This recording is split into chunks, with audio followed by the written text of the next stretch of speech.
we've been saying this, that when adults become Christians, when adults become believers in Jesus Christ and place their faith in Him to forgive them for their sins, here's what we've said. We've said that adults don't become Christians because they get all of their questions answered. They don't get all of their obstacles solved. They don't get all of their objections taken care of.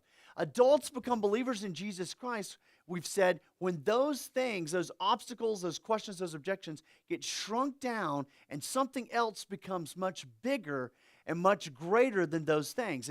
And as you recall, we started off the first week and we kind of took this kind of funny look at the idea of young guys. Why don't they get married, right? They don't get married because they're going to lose their freedom. They're going to not want to fully commit, and we've said that they maybe can't afford it, or they're too young, or frankly, they've seen a lot of marriages that have just not worked out, and they don't want to be another casualty, right? And so we looked at that, and then we looked at this whole idea that the second week, after we looked at that, we said this. We said, hey, with this marriage thing, marriage is over here, and it's a category. It's a mental construct. It's kind of this idea, but these guys that are gonna get married, these guys that have all these reasons why we don't get married, what happens is he meets somebody, and it becomes from the idea of marriage to her, and he falls in love, and so all these things that are this list of why I don't get married get shrunk down, and what gets bigger is her,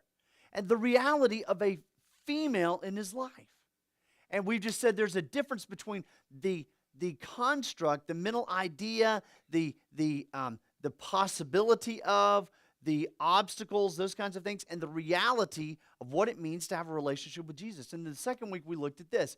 We said that, hey, for all of our obstacles, all of our questions, all of our doubts that maybe us as unconvinced people or skeptical people, all those things that we have in our lives, the fact of the matter is what's underlying that, and when you kind of blow the smoke away and the smoke screen's gone, what's underneath that is we really need to have trust and humility to approach God.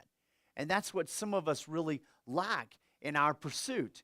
And then last week we looked at this very interesting thing of the difference between the undeniable and the unexplainable. And we said this, hey, there are a lot of things in life that are unexplainable. That is, that these things can't be explained well. I don't know how they work. Maybe it's a piece of technology. Maybe it's getting on a jet plane. But just because you don't know how that piece of technology works and it's unexplainable, just because you don't understand how the jet gets off the ground, because you don't understand thermodynamics in and out, doesn't mean that it's undeniable that the piece of technology works. It's undeniable that the jet works and gets off the ground. And so we said this, just like in life, there are a lot of things that are unexplainable, but there are also a lot of things that are undeniable. We go with the undeniables in life. What really works, what really functions, what really gets us there. And so we just said last week that that's the same thing with a relationship with Jesus is let's go with the things that are undeniable. We'll still have the questions, we'll still have the obstacles, we'll have the things we can't explain and the things we can't get to the bottom of, but man, pack those up with you, put them on your back, and move on into and cross that line into a relationship with Jesus.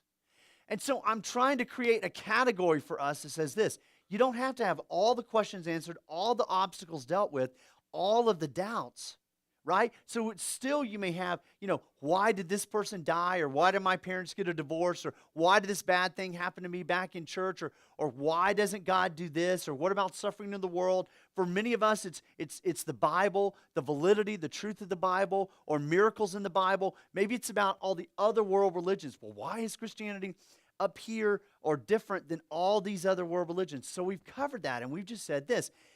Take those questions and those objections and shrink them down, and something bigger happens.